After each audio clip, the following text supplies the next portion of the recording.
Hello विद्यार्थियों, Saraswati coaching centre by Rahul sir में आपका स्वागत है। विद्यार्थियों, आज के हम एजुकेशनल वीडियो नंबर 47 को लेकर के आपके सामने उपस्थित हैं। एजुकेशनल वीडियो नंबर 47 के माध्यम से हम क्लास 10th और 12th के कंपैक्ट बायोलॉजी में जूलॉजी के हिस्से का एक इम्पोर्टेंट टॉपिक प्रोवाइड कर रहे हैं, जिसको मैंने विद्यार्थियों लेक्चर नंबर 20 नाम दिया है। विद्यार्थियों, आपको बायोलॉजी का यह लेक्चर नंबर 20 प्रदान किया जा रहा है। इस लेक्चर नंबर में जो है हम आपको जो है मनुष्यों में गुणसूत्र के बारे में समझाते हुए लिंग निर्धारण गुणसूत्र के बारे में भी बताएंगे। विद्यार्थियों, आज के क्लास में सबसे इम्पोर्टेंट वर्क आपको ये करना है कि जब भी आप इस लेक्चर को सुने तो केवल लेक्चर को सुनने का कार्य ना करें, बल्कि आप वो कलम और कॉपी लेकर के बैठें और टॉपिकों को नोट भी करते जाएं। क्योंकि विद्यार्थियों, कुछ अगर लॉन्ग क्वेश्चन का आंसर मिलने वाला है तो कुछ एमसीक्यू टाइप या अति लघुत्तरीय क्वेश्चनों का उत्तर भी मिलेगा विद्यार्थियों। इसलिए विद्यार्थियों, आज कॉपी और कलम की सख्त ज़रूरत है। विद्यार्थियों, आइए स्टार्ट करते हैं। विद्यार्थियों, ये टॉपिक अगर लिंक करवाएं, आप सीक्वेंस में जोड़ें, तो जब भी डीएनए की संरचना आप प्राप्त कर लेते हैं तो डीएनए एक आनुवंशिक पदार्थ है। अब अगर डीएनए एक आनुवंशिक पदार्थ है तो डीएनए आगे क्या प्रोसेस कर रहा है विद्यार्थियों, आपने संपूर्ण, हमें उम्मीद है कि आपने संपूर्ण न्यूक्लिक अम्ल को कवर कर लिया होगा। प्यारे विद्यार्थियों, अगर आपने न्यूक्लिक अम्ल को पूरी तरह से कवर नहीं किया है तो हम आपसे एक छोटा सा रिकमेंड करेंगे कि आप पीछे जाकर के न्यूक्लिक अम्ल के तीनों और लास्ट में चौथे लेक्चर को देख करके अपने खुद के कॉन्फिडेंस लेवल को मजबूत करें। विद्यार्थियों, एक जनरली बात आती है कि अगर जीवों के शरीर में डीएनए तैयार हो जाता है तो फिर डीएनए होता है विद्यार्थियों, वो आगे की ओर फिर क्या करेगा, आप उसे समझने की कोशिश करें। विद्यार्थियों, बिना विलंब किए आज की क्लास को स्टार्ट करते हैं और जैसा कि मैंने आपको पहले समझा दिया है, आप उस बात को फॉलो करने की कोशिश जरूर करें। आइए क्लास को स्टार्ट करते हैं। विद्यार्थियों, सबसे पहले मैं यहाँ पर आपको कुछ पीटीआर और मेजर स्टेटमेंट प्रदान कर रहा हूँ। जैसे जैसे मैं आपको समझाने की कोशिश कर रहा हूँ आप उसे समझें। विद्यार्थियों, सबसे इंपॉर्टेंट बात तो ये होती है कि अगर हमें पीटीआर पहला मिल रहा है, पीटीआर को ध्यान दें, समय समय पर हम इसकी व्याख्या भी करते चलेंगे। अगर हमको पीटीआर पहला मिला, विद्यार्थियों आप वीडियो को लिंक करवा लीजिएगा। मैंने न्यूक्लिक अम्ल की संरचना में जो है विद्यार्थियों, वहाँ पर जो है न्यूक्लिक अम्ल की संरचना को पढ़ाने के बाद मैंने वहाँ पर स्टॉप कर दिया था जहाँ डीएनए की संरचना हो चुकी थी। विद्यार्थियों, अगर आरएनए की संरचना से संबंधित कोई भी किसी भी प्रकार का जो है आपको लेक्चर चाहिए तो आप उसके लिए कमेंट सेक्शन में जरूर लिखें। आवश्यकता अनुसार मैं आरएनए की खूबसूरत लेक्चर को आपको प्रोवाइड करूंगा जो सबसे स्टैंडर्ड क्वालिटी में होगा, लेकिन इसको आपको कमेंट सेक्शन में रिप्लाई करना होगा कि किन किन लोगों को आरएनए में परेशानी है। विद्यार्थियों, अगर जीवों के शरीर में डीएनए बन गया तो सबसे पहले ये जरूरी है हमें जानना कि डीएनए ही एक आनुवंशिक पदार्थ है। डीएनए एक आनुवंशिक पदार्थ है विद्यार्थियों, डीएनए एक आनुवंशिक पदार्थ है। सबसे पहले आप इसे अपने दिमाग में बैठा लीजिए कि डीएनए एक आनुवंशिक पदार्थ है। आनुवंशिक पदार्थ का मतलब विद्यार्थियों हेरेडेटरी मटेरियल, मतलब पेरेंट्स के लक्षण जो संतान में दिखाई देते हैं वो डीएनए के कारण ही दिखाई देते हैं। डीएनए मैचिंग डीएनए के कारण ही दिखाई देते हैं विद्यार्थियों। जनक के जो लक्षण होते हैं उनके संतानों में परिलक्षित होते हैं, वो डीएनए के कारण होते हैं। इसी डीएनए के आधार पर आधुनिक समय में डीएनए फिंगरप्रिंटिंग बना दी गई है, जिससे हम लोग जो है संतानों को उनके माता पिता से, आपराधिक व्यक्तियों को या फिर बलात्कारी पुरुषों को जो है हम ढूंढने का कार्य कर लेते हैं। आइए विद्यार्थियों, फिर हम आगे की ओर समझते हैं। अब सबसे इम्पोर्टेंट बातें आ जाती है, एक्सप्लेनेशन सुने विद्यार्थियों। सबसे इम्पोर्टेंट बात ये आ जाती है कि अगर डीएनए बन चुका जीवों के शरीर में तो ये फिर लिंक कैसे कर रहा है, ये काम क्या करेगा। ध्यान दें, स्ट्रक्चर को फोकस करने की कोशिश करें।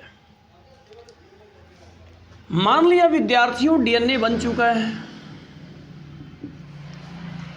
तो ये जीवों में जाएगा। यह कोशिका के आधार पर, किसके आधार पर बाबू, कोशिका के आधार पर जीवों में जाएगा। और हमने 9वीं के बायोलॉजी में ही पढ़ा है कि कोशिका के आधार पर जीवों को 2 प्रकार से बांटा गया है। एक तो लोग बोलते हैं अकोशिकीय, एक कोशिकीय, बहुकोशिकीय। हमें इस तरह से नहीं बोलना है। अगर हम ग्रुप के रूप में बोले तो हमें वहां पढ़ाया गया है कोशिका के आधार पर जो जीवों को 2 भागों में बांटा गया, वो क्लासिफिकेशन हमको पीछे अच्छी तरह से याद है। एक होता है प्रोकैरियोटिक कोशिका, एक होता है प्रोकैरियोटिक कोशिका, और दूसरा होता है विद्यार्थियों यूकैरियोटिक कोशिका। दूसरा होता है यूकैरियोटिक कोशिका। एक होता है प्रोकैरियोटिक कोशिका, दूसरा होता है यूकैरियोटिक कोशिका। विद्यार्थियों, मैं आपको यह समझाने का प्रयास कर रहा हूं कि जब डीएनए का निर्माण कार्य पूरा हो जाता है तो फिर वो कोशिका के आधार पर जीवों में जाएगा। अब कोशिका के आधार पर जो जीव हैं वो तो अकोशिकीय, एक कोशिकीय, बहुकोशिकीय हैं। 9th के बायोलॉजी या 11-12 में आप देखिए कि इन्हें जो है एक कंपैक्ट में बांट दिया गया है, प्रोकैरियोटिक कोशिका और यूकैरियोटिक कोशिका। विद्यार्थियों, जो अकोशिकीय का तो कोई क्लासिफिकेशन नहीं, हटा दीजिए उसको।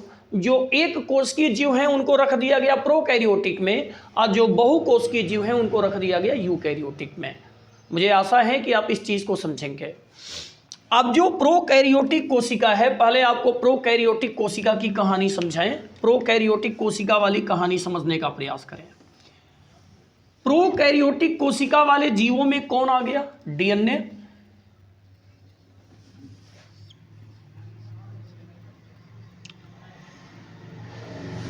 प्रोकैरियोटिक कोशिका वाले जीवों में कौन आ गया? डीएनए।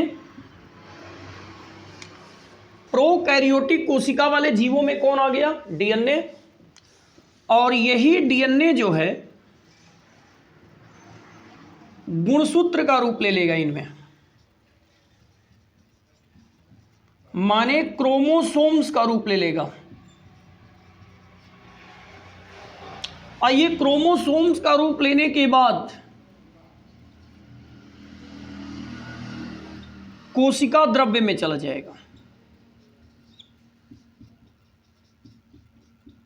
कोशिका द्रव्य में स्थित होगा। मुझे पूरी आशा है कि आप इस चीज को समझे होंगे। भाई इंपॉर्टेंट बात है ना, आरएनए के लिए आप कमेंट करो, मैं आपको आरएनए का भी समझाने की कोशिश कर रहा हूं, बट आप डीएनए को तो समझो पहले। जब तक डीएनए का क्लास चल रहा है तब तक आप आरएनए के बारे में सोच लें। डीएनए जो है अगर निर्मित हो चुका है तो वो कोशिका के आधार पर जीवों में जाएगा। तो सबसे पहले आएगा प्रोकैरियोटिक कोशिका। बच्चे पूछेंगे प्रोकैरियोटिक कोशिका, देखिए अकोशिकीय को तो पहले निकाल दीजिए, एक कोशिकीय जीव को लाइए। अगर आप जानते भी हो तो कमेंट सेक्शन में रिप्लाई करें कौन कौन से जीव एक कोशिकीय होते हैं। तो एक कोशिकीय प्रोकैरियोटिक कोशिका में आएगा, कौन आएगा? डीएनए। और यही गुणसूत्र के रूप में उनको कोशिका द्रव्य में पड़ा रहेगा। और अगर आप सोचें कि जीव यूकैरियोटिक कोशिका का है तो उनमें डीएनए कैसे भूमिका निभाएगा? सुनिए, यूकैरियोटिक कोशिका वाले जीवों में डीएनए आ गया। किसमें आया? रेखाओं को ध्यान दीजिए। यूकैरियोटिक कोशिका वाले जीवों में डीएनए आया। मैं इसको और भी डार्क कर रहा हूं। यूकैरियोटिक कोशिका वाले जीवों में कौन आया? डीएनए आया। यहां पर आपको डीएनए दिखाई दिया। अब यह जीवों के शरीर में उपस्थित, यूकैरियोटिक कोशिका के जीवों के शरीर में उपस्थित प्रोटीन से मिलेगा। आपको पता होगा ना, बायोलॉजी में पढ़ा होगा, केमिस्ट्री में भी, कि प्रोटीन जो होता है कार्बन, हाइड्रोजन, ऑक्सीजन, नाइट्रोजन के संयुग से बनता, आपको पता होगा। तो विद्यार्थियों यहां पर जो है डीएनए के साथ प्रोटीन मिलेगा, और डीएनए के साथ प्रोटीन मिल करके न्यूक्लियो प्रोटीन बनेगा। न्यूक्लियो प्रोटीन बनेगा। ऐसा क्यों हुआ विद्यार्थियों? याद रखना सरल है। डीएनए एक न्यूक्लिकम है, ये प्रोटीन है, तो न्यूक्लिकम धन प्रोटीन बराबर न्यूक्लियो प्रोटीन। और यही न्यूक्लियो प्रोटीन यूकैरियोटिक कोशिका वाले जीवों में क्या है? गुणसूत्र है।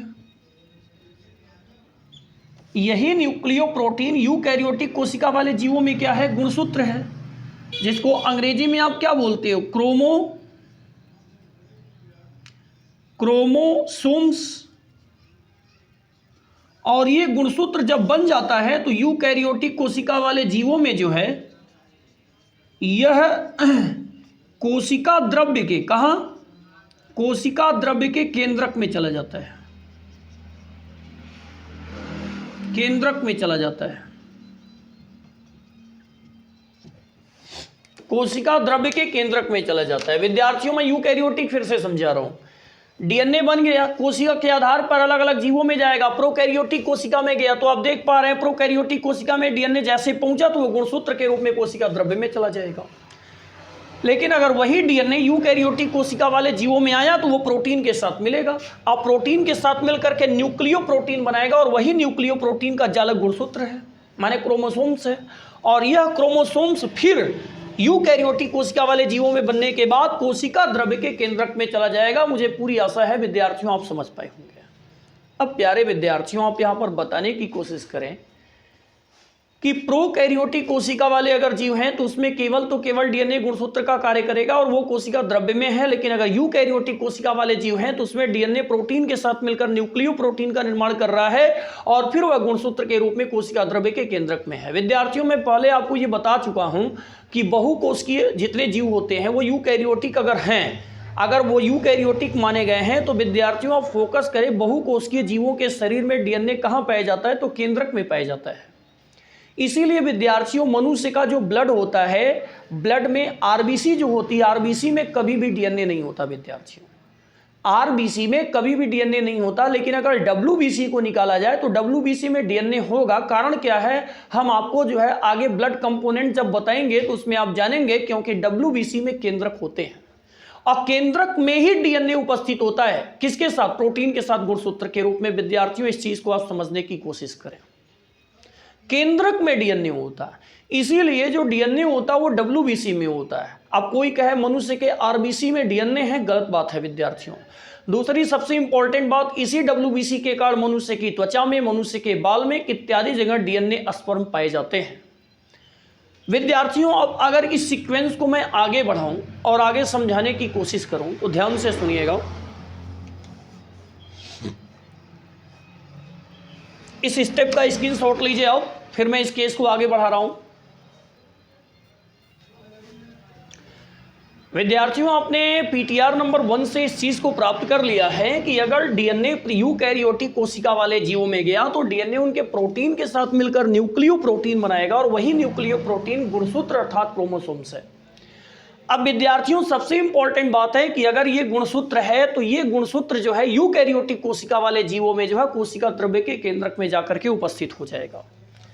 अब सबसे इंपॉर्टेंट बात यहां जो आ रही है, जो मैं आपको बताने वाला हूं, उसे समझें बाबू मेरे। अगर ये गुणसूत्र है, अगर ये गुणसूत्र है और यहां पर अर्धसूत्री विभाजन हुआ, अर्धसूत्री विभाजन हुआ, इसके पहले तो एक बात लाजमी है, युग्मक जनन हुआ होगा, युग्मक जनन हुआ होगा।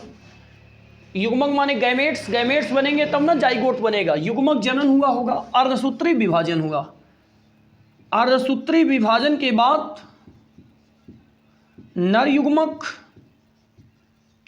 और प्लस में मादा युग्मक, ये दोनों आपस में मिल करके युग्मनज का निर्माण कर देंगे और वही युग्मनज संतति कोशिका है। विद्यार्थियों, आज के क्लास में काफी डिटेल में हम इसी के बारे में चर्चा करेंगे, लेकिन उससे पहले जो छोटी छोटी बातें उनसे संबंधित जो पीटीआर आप उसको ध्यान दें। अच्छा, एक बात बताइए, गुणसूत्र है तो युग्मक जनन हुआ। युग्मक जनन का मतलब नर अलग मादा अलग, नर अपना युग्मक जनन युग्मक अलग किए होंगे गैमेट्स, और मादा अपना गैमेट्स अलग किए होंगे। बाद में क्या हुआ, अर्धसूत्री विभाजन। अर्धसूत्री विभाजन का मतलब आधा गुणसूत्र नर का, आधा गुणसूत्र मादा का, आधा गुणसूत्र नर का, आधा गुणसूत्र किसका, मादा का। ये दोनों मिल करके एक संतति कोशिका में जाएंगे। अर्धसूत्री विभाजन का मतलब क्या हुआ, चीजों को समझें। अर्धसूत्री विभाजन का मतलब हुआ 1/2 गुणसूत्र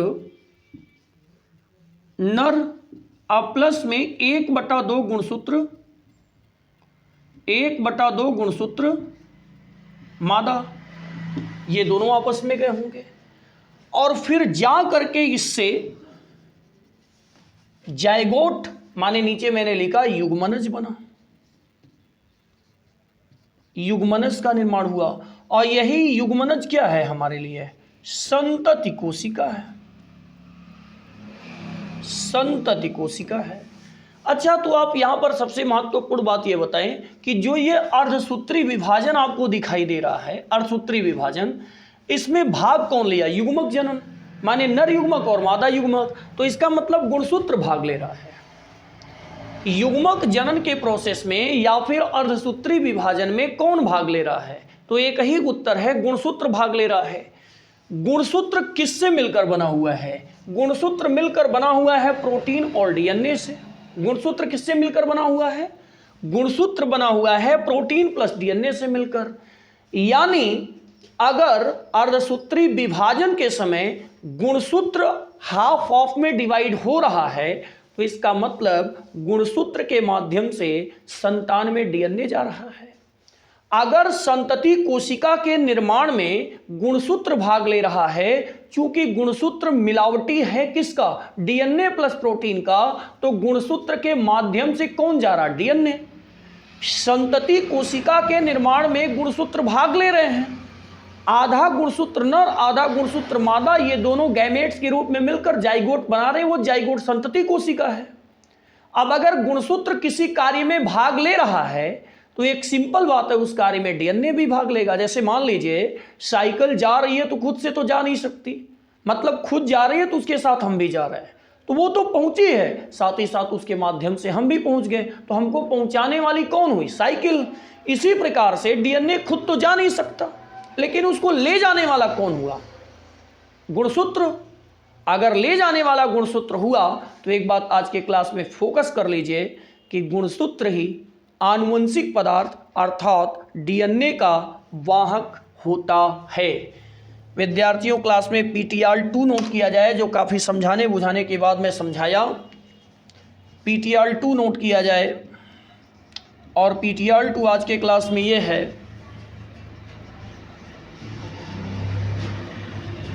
गुणसूत्र द्वारा ही संतति कोशिका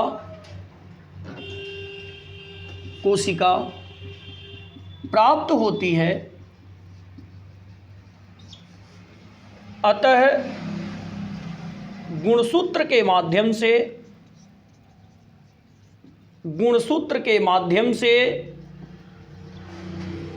जनक का डीएनए संतति कोशिका तक पहुंचता है,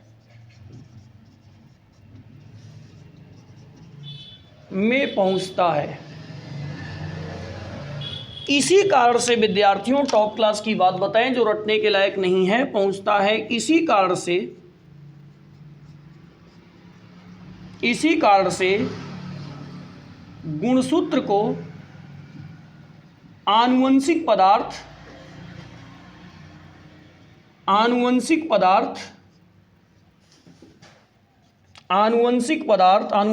कौन है? डीएनए का वाहक कहा जाता है।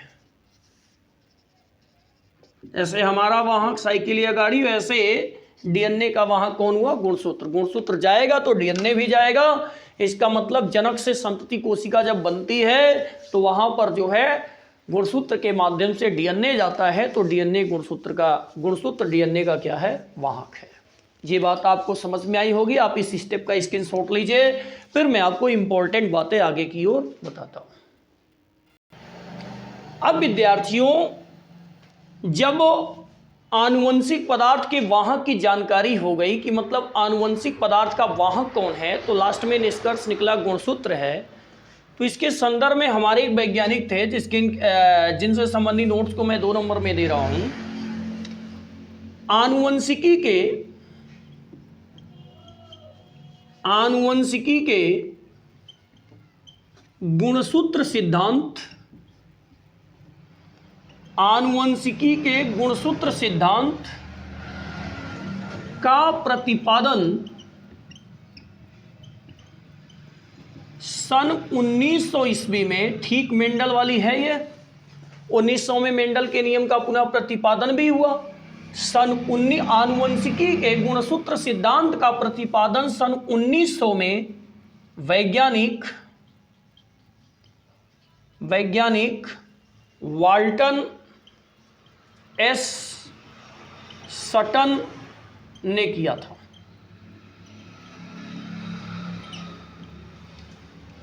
अब क्लास के कुछ विद्यार्थी कहेंगे सर जी पीछे की बात समझ में आ गई, PTR2 की बातों को समझाइए। PTR2 क्या कर रहा है? आनुवंशिकी के गुणसूत्र सिद्धांत का प्रतिपादन, जैसे जब गुणसूत्र की खोज हो गई तो गुणसूत्र के अपने कुछ जेनेटिक्स प्रिंसिपल थे, माने आनुवंशिकी का गुणसूत्र सिद्धांत था, उससे संबंधित जो महत्वपूर्ण बिंदुओं को दिखाया गया वो 1900 ईस्वी में वैज्ञानिक वाल्टन ए सटन के द्वारा प्रस्तुत किया गया। इसके अपने कुछ प्रिंसिपल हैं, कुछ पॉइंट है। जैसे मान लीजिए अगुणित नर युग्मक और अगुणित मादा युग्मक, ये दोनों आपस में मिलकर के द्विगुणित युग्मनज का निर्माण करते हैं, सही बात है। पहले युग्मक बनता है, बाद में युग्मनज बनता है, सही है। किसी भी संतति कोशिका के निर्माण में जितना योगदान नर का होता उतना योगदान मादा का होता, ये भी बात तो बिल्कुल सही है। इसे बायोलॉजी की दुनिया में घुमा करके भी बोल सकते, किसी भी नई संतति कोशिका के निर्माण में जितना योगदान जो है शुक्राणु का होता उतना योगदान अंडाणु का होता है। तो ऐसी ही कुछ बातें इन्होंने अपने किस सिद्धांत में प्रस्तुत किया और तभी से जो है कि इन्हें आनुवंशिकी के गुणसूत्र सिद्धांत के नाम से जाना जाता है। विद्यार्थियों, आज की क्लास में जो तीसरा PTR है वो सबसे इंपॉर्टेंट ये है, समझें। गुणसूत्र शब्द का प्रयोग सन 1888 ईस्वी में, गुणसूत्र शब्द का प्रयोग सन 1888 ईस्वी में, सन 1888 ईस्वी में वैज्ञानिक वाल्डियर ने किया था। वैज्ञानिक वाल्डियर ने किया था। विद्यार्थियों, अगर सच में पूछे तो गुणसूत्र का जो शाब्दिक अर्थ होता है, अंग्रेजी में तो क्रोमोसोम्स कहते हैं, लेकिन गुणसूत्र का जो शाब्दिक अर्थ होता है वो रंगीन काय होता है। रंगीन काय या धागेनुमा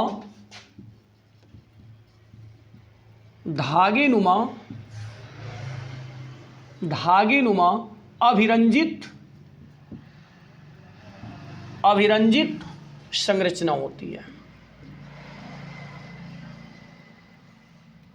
रंगीन का या धागेनुमा अभिरंजित संरचना होती है, इसको समझें। और ये होगा कहाँ? कोशिका द्रव्य के केंद्रक में। विद्यार्थियों, PTR2 आपको प्रोवाइड किया और बता रहे हैं गुणसूत्र शब्द का प्रयोग सन 1888 ईस्वी में वैज्ञानिक वाल्डियर ने किया, और सच में गुणसूत्र का शाब्दिक अर्थ रंगीन का या धागेनुमा या क्षण सदृश अभिरंजित संरचना होती है। विद्यार्थियों, मैंने आपको अपने लेक्चर में कई बार बताया होगा बायोलॉजी के ड्यूरेशन में कि जो गुणसूत्र होता है, जैसे मान लीजिए जिस माले को पहना जाता है, माले में जो मोतियां होती हैं, इससे आप इमेजिन करें माले का जो धागा है वो गुणसूत्र है, उस पर पिरोई गई मोतियां जिन हैं। अगर धागे की शोभा बढ़ेगी तो रंग बिरंगी मोतियों से बनेगी। इसीलिए गुणसूत्र के शाब्दिक अर्थ में बताया गया है कि यह एक रंगीन काय है, माने रंग बिरंगा काया है। या फिर धागेनुमा, अभी मैंने बताया माले में धागा होगा, धागेनुमा अभिरंजित। अब वो धागा अभिरंजित कैसे होगा? क्योंकि मोतियां उसको रंग बिरंगी बना देती हैं। तो गुणसूत्र शब्द का शाब्दिक अर्थ जो होता है वो रंगीन काय या धागेनुमा अभिरंजित संरचना होती है। विद्यार्थियों, अगर आज के क्लास में आप PTR4 को ऑब्जर्व करने का प्रयास करें तो PTR4 क्या कह रहे हैं? गुणसूत्र के बाद जैसा कि मैंने नाम ले लिया, गुणसूत्र क्या होते हैं, तो आपने सीधे फोकस किया। गुणसूत्र जो होते हैं, मान लीजिए उसको हम जिन मान लें। गुणसूत्र को जो है अगर हम तुलना कर लें धागे में पिरोए गए मोतियों से जिनसे माला बन करके तैयार होता है। तो मैंने कहा धागे में पिरोए गए जो मोतियां अर्थात माले में जो धागा पड़ा हुआ है वो गुणसूत्र है और उनके ऊपर रंग बिरंगी मोतियां जिन हैं, और इसी से जो है आपका गुणसूत्र रंगीन काय हो जाता है या फिर धागे नुमा विरंजित संरचना हो जाती है। तो सबसे इंपॉर्टेंट बात आती है जिन क्या है। प्यारे विद्यार्थियों, सबसे पहले ये जाने कि जिन शब्द का जो प्रयोग हुआ था, प्रभावी जिन अप्रभावी जिन आपने मेंडल में पढ़ा, जिन प्रारूप जिनोटाइप, जिन शब्द का जो प्रयोग हुआ, हालांकि अब ये क्लास में आपको स्पेशली मनुष्यों के लिए पढ़ा रहा हूं, मानव आनुवंशिकी, जिन शब्द का प्रयोग, जिन शब्द का प्रयोग सन 1888 से, क्योंकि 1888 में गुणसूत्र का भी प्रयोग हुआ, 1888 से 89 के बीच, 1888 से 89 के बीच वैज्ञानिक जोहानसन ने किया था। वैज्ञानिक जोहानसन ने किया था, जोहानसन ने किया था।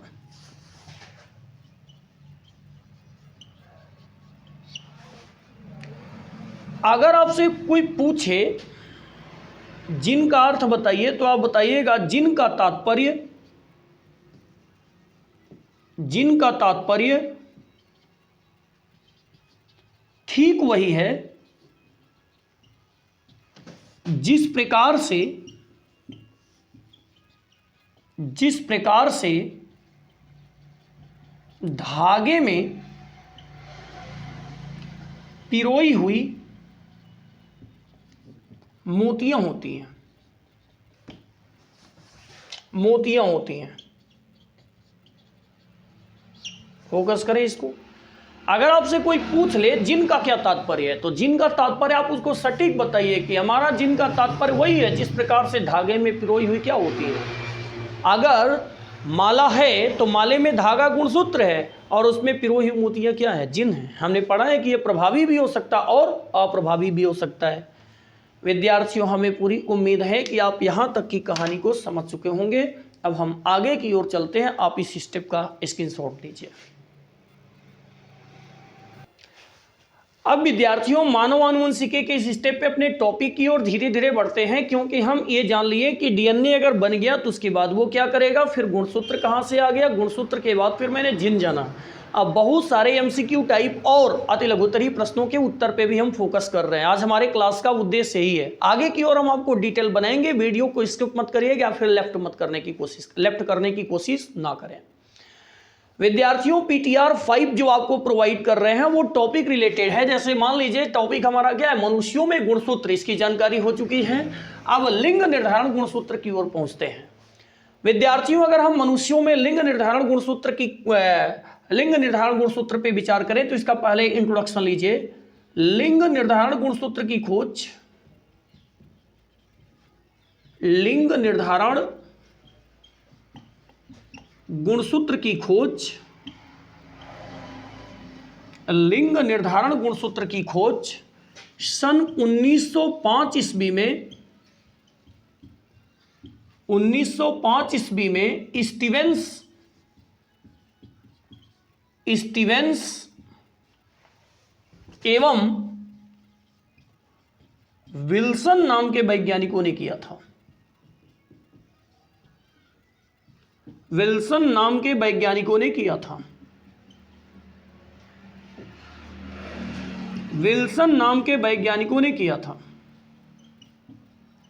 विद्यार्थियों, पीटीआर जरूर याद करें। लिंग निर्धारण गुणसूत्र की खोज सन 1905 ईस्वी में स्टीवेंस एवं विल्सन नाम के वैज्ञानिकों ने किया था। विद्यार्थियों, अब हम आपको बताते हैं लिंग निर्धारण गुणसूत्र। आइए अपने टॉपिक पे, लिंग निर्धारण गुणसूत्र क्या होता है, चलो इसको देखते हैं।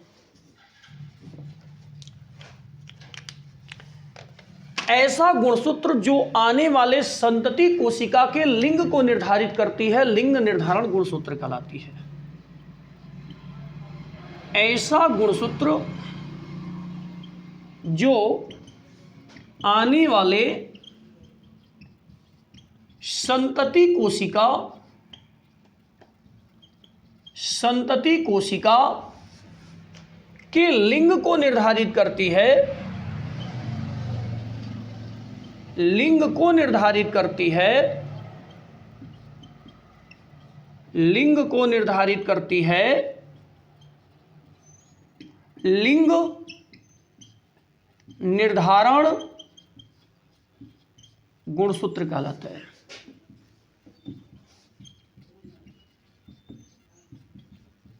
गुणसूत्र कहलाता है।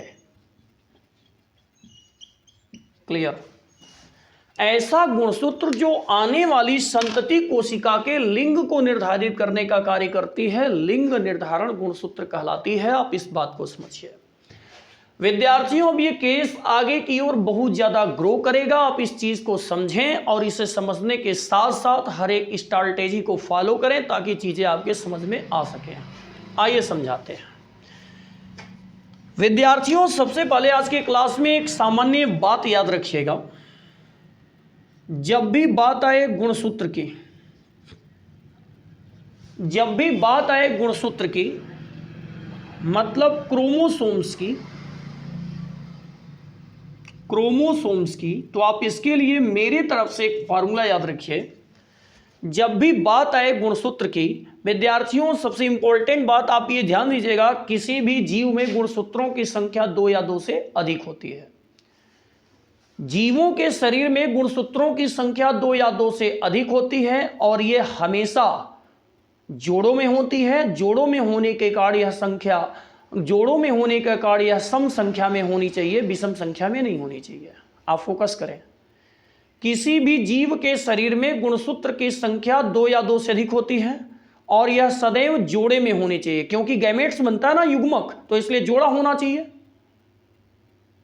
तो आपको पता है जब अरसूत्री विभाजन होगा तो नर में अलग होगा, मादा में अलग होगा, तो नर का युग्मक अलग हो जाता, मादा का युग्मक अलग। ऐसा थोड़ी है कि नर एक ही बार अपना पूरा गुणसूत्र दे दिया तो फिर बचा, शेष कुछ नहीं रह गया। अपने अस्तित्व को बना करके रखेगा। हमने युग्मकों की शुद्धता का नियम पढ़ा है। तो मैं आपसे यही कहना चाहता हूं, जीवों के शरीर में गुणसूत्रों की संख्या 2 या 2 से अधिक होती है और यह सदैव जोड़े में होती है। आप अच्छी तरह से समझ सकते हैं, जोड़ा सम संख्याओं का बनेगा, विषम संख्याओं का नहीं बन सकता। इसलिए हमेशा सम संख्याओं पे विचार करें। अगर गुणसूत्र की संख्या 2 है तो 1-1 हो जाएगा, और अगर 4 है तो 2-2 हो जाएगा। एग्जाम्पल, जैसे मनुष्यों में गुणसूत्रों की संख्या 46 होती तो 23-23 का जोड़ा होता है। इस चीज को ध्यान दें आप। आइए, अगर हम गुणसूत्र को पढ़ रहे हैं तो गुणसूत्र का मतलब, गुणसूत्र कितने लोगों का कंबाइनेशन है वो तो पीछे हम देख चुके। यहां फार्मूला याद करें। गुणसूत्र जो होता है, गुणसूत्र में ऑटोसोम्स होता है, ऑटोसोम्स होता है, और प्लस में होता है लिंग निर्धारण गुणसूत्र। लिंग निर्धारण गुणसूत्र। प्यारे विद्यार्थियों, आप इस टॉप क्लास के फार्मूले को पहले याद रखें। यह फार्मूला बहुत काम की चीज है। इस फार्मूले पर आप विचार करते रहें, इस फार्मूले को ध्यान दें। अब विद्यार्थियों, यहां पर सबसे इंपॉर्टेंट बात जो मैं आपको बताने जा रहा हूं उसे सुने, क्योंकि हम आज विशेष रूप से अति लघुत्तरीय या बहुविकल्पी क्वेश्चनों पे ज्यादा फोकस कर रहे हैं। विद्यार्थियों, जो ये लिंग निर्धारण गुणसूत्र आप देख रहे हैं, इनका बायोलॉजी की दुनिया में और भी नाम है। ऑटोसोम्स तो ऑटोसोम्स है, ठीक है। इसीलिए कहा जाता है कि लिंग निर्धारण गुणसूत्र हमेशा ऑटोसोम्स पर स्थित होते हैं। लिंग निर्धारण गुणसूत्र हमेशा ऑटोसोम्स पर स्थित होते हैं। लिंग निर्धारण गुणसूत्र हमेशा कहां होते हैं? ऑटोसोम्स पर स्थित होते हैं। इस चीज को ध्यान दीजिए। गुणसूत्र योग किसका है? ऑटोसोम्स प्लस लिंग निर्धारण गुणसूत्र का। अब ऑटोसोम्स और लिंग निर्धारण गुणसूत्र, तो अंत में आपको पता चलेगा कि लिंग निर्धारण गुणसूत्र किस पे होते हैं? ऑटोसोम्स पर। इनका दूसरा नाम जाने विद्यार्थियों। पहले तो बायोलॉजी की दुनिया में इन्हें लोग एलोसोम्स कहते हैं। बायोलॉजी में इनका जो एक नाम और मशहूर है वो नाम है एलोसोम्स। अगर बायोलॉजी की दुनिया में इन्हें हम एलोसोम्स बोलेंगे तो इसका मतलब इसको हम अंग्रेजी में ऐसे भी लिख सकते हैं, एलोसोम्स। एलोसोम्स इनका एक नाम और भी है विद्यार्थियों, थोड़ा सा बॉक्स के क्राइटेरिया को बढ़ाते हैं, इनका एक नाम और भी निकल रहा है, वो सुने। इनका नाम अतिरिक्त गुणसूत्र भी है, इनको अतिरिक्त गुणसूत्र भी कहते हैं, अतिरिक्त गुणसूत्र। और अगर अतिरिक्त गुणसूत्र बोलेंगे तो एक्स्ट्रा क्रोमोसोम्स लिख सकते हैं। आई होप कि आपको समझ में आ रहा होगा। अब अगर इस पॉसिबिलिटी को हम आगे की ओर बढ़ाएं तो आप यहां पर समझें, और पॉसिबिलिटी को आगे बढ़ाने से पहले आपको एक पीटीआर प्रोवाइड कर रहे हैं, उसे याद करें।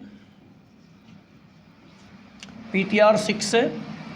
पीटीआर 6 क्या है, ध्यान से सुने। वो ये है कि जीवों के शरीर में, जीवों के शरीर में गुणसूत्रों की संख्या, गुणसूत्रों की संख्या सदैव 2 या 2 से अधिक होती है, अधिक होती है, जो सदैव जोड़े में होनी चाहिए। इसीलिए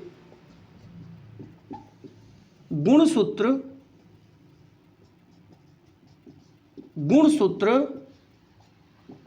सम संख्या में ही मान्य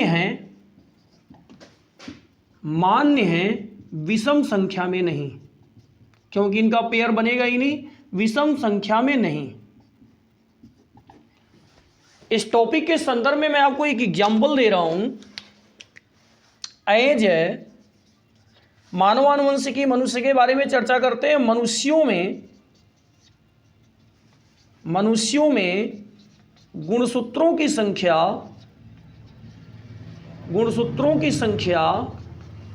46 होती है, 46 होती है, जो 23 के एक जोड़े में है, एक जोड़े में स्थित होती है। अब बात को समझें, ध्यान दें इसे। आप, मैंने जो पॉइंट आपको अभी ओरली समझाया वो बोर्ड पे लिख भी दिया, आप भी अपनी कॉपी में इंडिकेट करें कि जीवों में गुणसूत्रों की संख्या हमेशा 2 या 2 से अधिक होती है। अब चूंकि यह गुणसूत्र हमेशा पेयर्स में होने चाहिए, तो पेयर्स में होने के नाते विद्यार्थियों इनकी संख्या जो है हमेशा सम संख्या में होगी, क्योंकि पेयर्स उनका बनाना आसान है।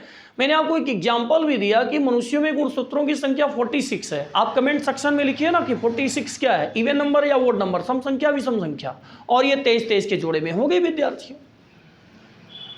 विद्यार्थियों हमें उम्मीद है कि आप इस स्टेप को मेरे तरह स्लो मोशन में समझ रहे होंगे, और वीडियो को स्किप करने या लेफ्ट करने का प्रयास मत करें, बहुत सारे इंपॉर्टेंट पॉइंट आपके लेफ्ट हो जाएंगे। विद्यार्थियों इस स्टेप का स्क्रीनशॉट लीजिए, फिर मैं आपको आगे की कहानी सुनाने का प्रयास कर रहा हूं। विद्यार्थियों हम आते हैं ह्यूमन जेनेटिक्स में आगे की ओर। थोड़ा सा मैंने एक फॉर्मूला पढ़ लिया है कि गुणसूत्र बराबर होता है ऑटोसोम्स प्लस लिंग निर्धारण गुणसूत्र। अब विद्यार्थियों यहां पर देखें, मानव आनुवंशिकी है तो संपूर्ण लेक्चर मेरा मनुष्य के संदर्भ में है।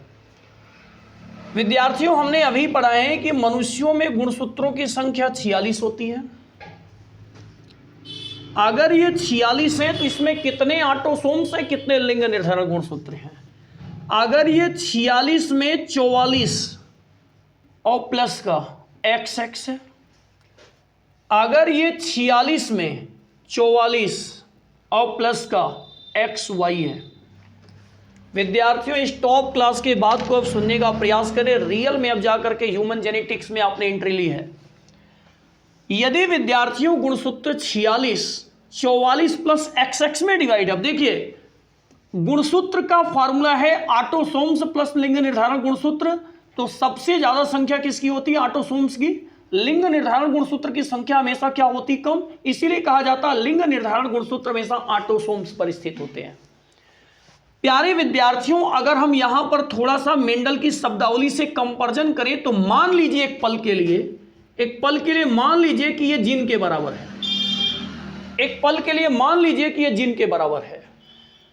अब विद्यार्थियों, आप यहां पर देख रहे हैं अगर 46 का सेक्शन 44 प्लस XX में डिवाइड है तो याद करिएगा ये फीमेल के लिए है, मतलब ये मादा के लिए है। यदि विद्यार्थियों यहां पर 44 प्लस XY का सेक्शन बना हुआ है तो ये मेल के लिए है। और मेल का मतलब विद्यार्थियों अगर हम मादा नर हटा करके और भी बढ़िया से इसको लिखें तो ये स्त्री के लिए है और ये पुरुष के लिए है। अब यहां से एक बात की जानकारी हमें और मिल रही है, क्योंकि जब हम पुरुष में स्त्री में इसे देख रहे हैं तो स्त्रियों में दोनों लिंग निर्धारण गुणसूत्र समान है।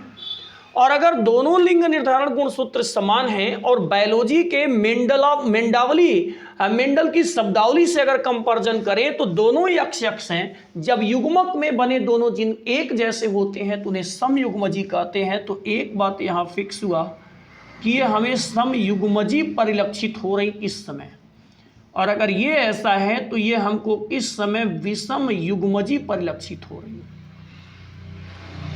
विषम युग्मजी परिलक्षित हो रही है। इस चीज को समझें विद्यार्थियों। अगर ये समयुग्मजी हैं और ये एक स्त्री हैं तो एक बात याद रखिएगा, यहां बता देते आपको, अगर आप इस वाले क्राइटेरिया को ध्यान दें, इस वाले क्राइटेरिया को, अगर ये फीमेल है तो फीमेल का कनेक्शन होता है अंडाणु से और मेल कनेक्टेड बाई शुक्राणु, मेल कनेक्टेड बाई शुक्राणु। विद्यार्थियों, अगर ऊपर वाला क्राइटेरिया 44 प्लस XX समयुग्मजी फीमेल है तो इसका मतलब ये कनेक्शन होगा अंडाणु से, और नीचे है मेल 44 प्लस XY विषम युग्मजी, इसका मतलब ये शुक्राणु है।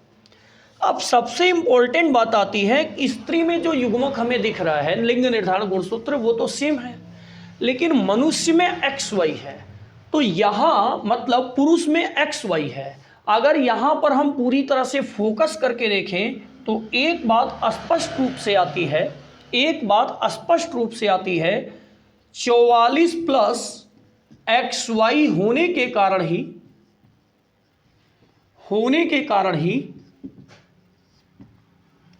44 प्लस XY होने के कारण ही पुरुष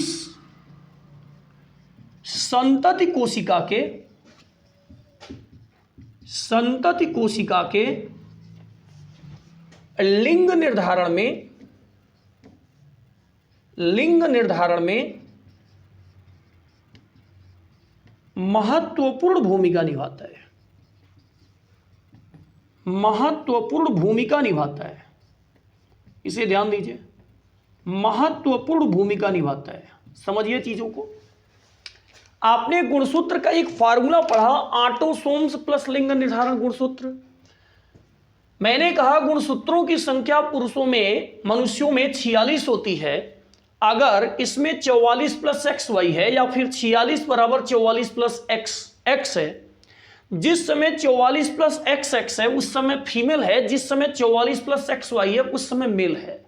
अब अगर आप देखें तो जो आपको 44 प्लस XX दिख रहा है दोनों XX है, इसलिए फीमेल समयुग्मजी प्रतीत हो रही है, और यहां पर XY इसलिए जो है मेल जो है विषम युग्मजी प्रतीत हो रहे हैं।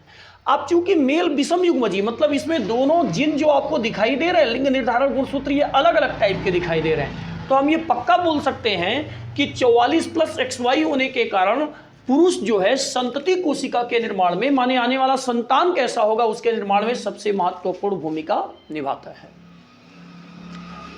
विद्यार्थियों, अगर हम इसको आगे की ओर ग्रो करके लिखें तो ध्यान से सुने। आइए मेंडल के संकरण की भांति इसमें संकरण कराते हैं, तो ध्यान से सुने। मैं यहां पर एक हेडिंग लगाता हूं, संतति कोशिका का निर्धारण। चलिए मैं आपको समझाने का प्रयास कर रहा हूँ, समझिए और ह्यूमन जेनेटिक्स के इस अंश को धीरे धीरे समाप्त करिए। लगभग 5 से 10 मिनट वीडियो पर अब बने रहें और चीज़ों को समझें। देखिए ध्यान से विद्यार्थियों, एक तरफ हम क्या लेते हैं, नर, तो एक तरफ मैंने ले लिया पुरुष। दूसरे तरफ क्या लेते हैं, मादा, तो मैंने ले लिया स्त्री। अगर पुरुष लिया तो पुरुष का कनेक्शन किससे है, शुक्राणु से। स्त्री लिया तो स्त्री का कनेक्शन किससे है, अंडाणु से। अगर पुरुष लिया तो पुरुष शुक्राणु है, तो आपको पता ये 44 प्लस XY में होंगे, और ये अंडाणु है तो इसका मतलब पता है कि 44 प्लस XX में होंगे। क्लास के सारे विद्यार्थी जानते हैं इनमें युग्मक जनन होगा।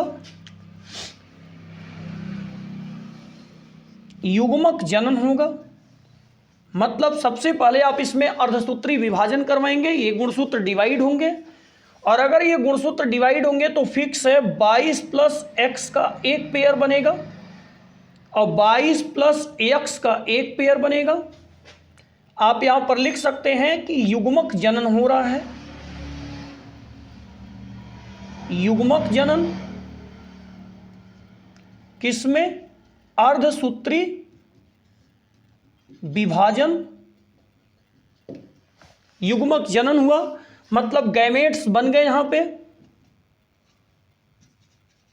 ये गैमेट्स तैयार है, गैमेट्स माने युग्मक, लेकिन अगर युग्मक बोले तो ये कौन सा युग्मक है, नर युग्मक।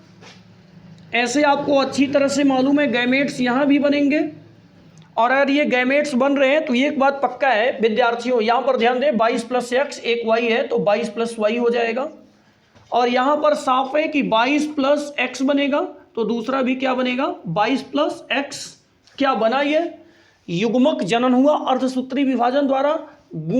जो आपके गुणसूत्र हैं वो अर्धसूत्री विभाजन के हिसाब से अलग अलग जोड़े में हो गए। तो आप जोड़ ले 22 1 23, 22 1 23, 23 23 के जोड़े अभी मैंने पीछे PTR में बताया, ये युग्मक जनन हो गया। इधर नर युग्मक जनन हुआ तो इधर मादा युग्मक जनन हो गया। ये भी इनके गैमेट्स बन गए हैं, ये इनके गैमेट्स यहाँ पर तैयार हैं। क्लास में सारे बच्चों को ये बात विदित है कि जब गैमेट्स बन जाता है तो गैमेट से जाइगोट बनता है। चलो आपको जाइगोट को समझाने का प्रयास करते हैं। जाइगोट को समझाने के लिए हम लोग जो है पूनेट विधि को इस्तेमाल में ले लेते हैं। जो सबसे पूनेट विधि की कहानी थोड़ी बहुत मालूम हो तो आप समझ सकते हैं कि एक जोड़ी जो है नर गैमेट्स है तो एक जोड़ी मादा गैमेट्स है। अब नर मादा गैमेट्स के बीच हम जो है अर्धसूत्री प्रोसेस के हिसाब से जो है रिप्रोडक्शन करेंगे। आइए यहाँ पर क्रॉस कराते हैं दोनों के बीच, तो हमने पूनेट विधि को उपयोग में ले लिया, सबसे आसान है। यहाँ पर जो है हम किसी एक क्राइटेरिया को जो है नर मान लेते हैं, किसी एक क्राइटेरिया को मादा मान लेते हैं। मान लीजिए ये फीमेल है तो हमने इसको लिख दिया फीमेल। इसको मैंने मान लिया कि ये वाला क्राइटेरिया मेल है तो ये मेल हो गया। अब आप अगर चीजों को समझने का प्रयास करें, अगर ये फीमेल है तो फीमेल में जो गैमेट्स बना वो 22 प्लस X का और 22 प्लस X का बना है। X को आप यहां पर जो है दूसरे कलर में नोट कर लें, 22 प्लस X और 22 प्लस X का बना हुआ है। ये 22 प्लस X और ये भी 22 प्लस X है, इसका मतलब ये फीमेल वाला हो गया। यहां पर अगर इसको अरेंज करने का प्रयास करें तो मान लीजिए एक बार इसमें आपने प्राप्त किया है 22 प्लस X का और एक बार आपने इसमें प्राप्त किया 22 प्लस Y का। ये 22 प्लस X हो गया, ये 22 प्लस Y हो गया। अब आप यहां पर चीजों को समझने का प्रयास करें और आगे की ओर इसे बढ़ाएं। ये 22 प्लस X है, 22 प्लस X पे जाएगा तो इसका मतलब साफ है कि 22 प्लस X इधर आ गया, ये 22 प्लस X। दूसरी बात भी साफ है कि ये भी 22 प्लस X ही है। ऑब्जर्व करिएगा विद्यार्थियों, 22 प्लस X 22 प्लस X अलग अलग हो गया तो 22 प्लस X 22 प्लस X का क्राइटेरिया भी अलग अलग हो गया। ये भी आपका 22 प्लस X है। कैसे, ये नर है ये मादा है तो ये इसमें गया तो 22 प्लस X फिर 22 प्लस X। ऐसे इसको देखें, ये 22 प्लस X पे गया तो 22 प्लस और ये फिर 22 प्लस, तो मतलब X यहां पर फिर आपको दिखाई देगा। ऐसे आप इसका संकलन कराएं तो ये इस पे जाएगा, तो इसका मतलब 22 प्लस यक्स और 22 प्लस वाई के सेक्शन में डिवाइड होगा। मतलब एक आपका है 22 प्लस यक्स, तो एक आपका है 22 प्लस वाई। ऐसे इस पे जाएगा तो इसका मतलब 22 प्लस यक्स और 22 प्लस वाई ये डिवाइड होगा, 22 प्लस यक्स और 22 प्लस वाई ये डिवाइड होगा। सेक्शन को समझने का प्रयास करें, कैसी चीजें हैं, ध्यान से सुने। आपने दोनों के मध्य संकरण करा दिया गैमेट्स बनने के बाद, तो युग्मक जनन का प्रोसेस जो अर्धसूत्री विभाजन के बाद हुआ, गुणसूत्रों का बंटवारा हो गया पेयर्स में, आपने रख दिया। तो आप देख रहे हैं 2 यहाँ है, 2 यहाँ है, 2 2 4, या फिर n का स्क्वायर होता है तो 1 2 और 2 का वर्ग 2 दूना 4। अब आप यहां पर देखें तो 22 प्लस यक्स, 22 प्लस यक्स, इसको देखने से साफ पता चल रहा है ये फीमेल है। अब 22 प्लस यक्स, 22 प्लस वाई, इसको देखने से साफ पता चल रहा है ये मेल है। अब आपको पुनेट विधि तो याद ही होगी, संकरण करा लीजिए। 22 प्लस एक्स, 22 प्लस एक्स का संकरण हुआ तो 22 प्लस एक्स, 22 प्लस एक्स एक संतान, 22 प्लस एक्स, 22 प्लस एक्स, यहां पर फिर एक संतान। वापस में देखिए ये 22 प्लस वाई है, 22 plus x, 22 plus y, 22 plus x, तो 22 plus x, 22 plus y, 22 plus x और 22 प्लस वाई। अब आइए इसमें पॉसिबिलिटी दर्शाते हैं कौन सी चीजें निकल कर बाहर आ रही हैं। चीजों को ध्यान दीजिएगा। सबसे इंपॉर्टेंट बात आप जो इसमें देख पा रहे हैं वो ये है, आप देखिएगा ये 22 प्लस एक्स है, 22 प्लस एक्स है, और ये भी आपका 22 प्लस एक्स है, 22 प्लस एक्स है। तो 22 प्लस एक्स, 22 प्लस एक्स एक, और 22 प्लस एक्स, 22 प्लस एक्स एक। अगर हम यहां पर लिखें तो 44 प्लस एक्स एक्स कितनी बार आया? 2 बार। 44 प्लस एक्स एक्स कितनी बार है? 2 बार। ऐसे अगर फोकस करें तो 22 22 44 एक्स वाई, 22 22 44 एक्स वाई। तो एक बात फोकस करिए, 44 प्लस एक्स वाई कितनी है? 2 बार। विद्यार्थियों की संपूर्ण घटना चक्र में आप देख पा रहे हैं कि जितने 44 प्लस एक्स हैं उतने 44 प्लस वाई हैं। मतलब नर मादा के नीचे क्या नाम है, रिप्रोडक्शन के पश्चात जो संतति कोशिका का निर्धारण हो रहा है, पॉसिबिलिटी आप दर्शा रहे हैं वो क्या है? मतलब 22 प्लस एक्स और 22 प्लस एक्स, 44 प्लस एक्स एक बार, 22 plus x, 22 plus X, 44 plus X बार, एक एक 2 बार हो गया 44 प्लस एक्स एक्स। और 44 प्लस एक्स एक्स अगर बोले विद्यार्थियों तो आपको समझ में भी आ रहा होगा कि 44 प्लस एक्स एक्स यहाँ पर जो है पुत्रियों का कंडीशन आ रहा है, ये पुत्रियां हैं, यक्स एक्स स्त्री। और अगर यक्स वाई का देखें विद्यार्थियों तो ये पुत्र का कंडीशन आ रहा है। ये किसका कंडीशन है? पुत्र का। अब आप ये बताइए विद्यार्थियों, संपूर्ण घटना चक्र में दोनों बराबर बराबर हिस्से में है कि नहीं है? तो दोनों बराबर बराबर हिस्से में, इसका मतलब 100% में 50% इसका होगा और 50% इसका होगा। तो आप ये फोकस करके बता सकते हैं संपूर्ण घटना चक्र में लगभग 50% अगर पुत्रियां प्राप्त होती हैं तो लगभग 50% क्या प्राप्त होते हैं? पुत्र प्राप्त होते हैं। इस संपूर्ण घटना चक्र के ह्यूमन जेनेटिक्स का ये इतना बड़ा लॉन्ग लेक्चर आप अगर बिना स्किप किए देख रहे हैं तो ये बात याद कर लें, ह्यूमन जेनेटिक्स में आपको बहुत कुछ मिलने वाला है। आपने देखा पुनेट विधि के संकरण के माध्यम से मैंने इस चीज को समझाया पूरी तरह से कि किस प्रकार से जो है पुरुष और स्त्रियों के बीच जो है आपस में जो है रिप्रोडक्शन की क्रिया के पश्चात जो है संतति कोशिका का निर्धारण कैसे होता है। मैंने अंत में साफ साफ इस बात को बताने में सफल रहा कि 44 प्लस एक्स एक्स जितनी बार बन रहा उतनी बार 44 प्लस एक्स एक्स वाई है, यानी दोनों के हिस्से अगर बराबर हैं तो 50% अगर पुत्रियों के होने का चांस है तो 50% किसका है? पुरुषों के। विद्यार्थियों मुझे आशा है कि जो है बायोलॉजी के जो है जूलॉजी का ये लेक्चर आपको टॉप क्लास का लगेगा।